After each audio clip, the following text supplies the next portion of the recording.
Hello friends, this is Ruma and you are watching my channel unique Ruma. গত সপ্তাহে আমরা বেড়াতে গিয়েছিলাম রানাঘাট, আমাদের মামা বাড়ি। আর সেখানে নদী আছে, নদীর নাম চুনি নদী। আর এই দেখো আমরা এখন যেখানে দাঁড়িয়ে আছি সেই জায়গাটা হলো চুনি নদী আর গঙ্গা নদীর মিলনস্থল।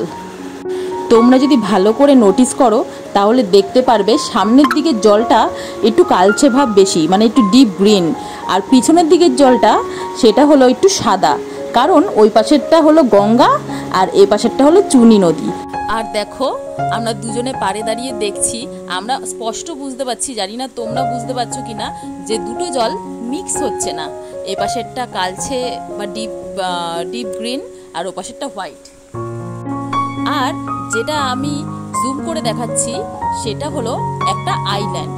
আর জানো, আইল্যান্ডের ওই পাশেও গঙ্গা নদী আছে, তারপরে আবার একটা আইল্যান্ড আছে, তারপরেও আবার ছোট একটা নদী আছে। মানে গঙ্গা নদী 2-3 ভাগে ভাগ হয়ে গেছে এই জায়গাটায়। আর একটু এগিয়ে গিয়ে এই জায়গাটা আমরা একটু ভিডিও করেছিলাম, ফটো তুলেছিলাম। এটা চলে এসেছি আমরা গঙ্গা নদীতে। আর দেখো এই বাঁশের সাঁকোয় আমরা দুজন ভীষণই ভয় পাচ্ছিলাম, কারণ একটু কড়মড় করে শব্দ হচ্ছিল। তবুও আমরা দুজনে এখানে ভালো করে কয়েকটা ফটো তুলে নিয়েছিলাম। আর আরও কিছুটা সামনে গিয়ে ঘাট আছে এবং অনেক মন্দিরও আছে, সেই জায়গায় আমরা স্নান করেছিলাম। ফোন নিয়ে তো স্নান করতে যাইনি, তাই স্নানের ভিডিওটা আর করতে পারিনি।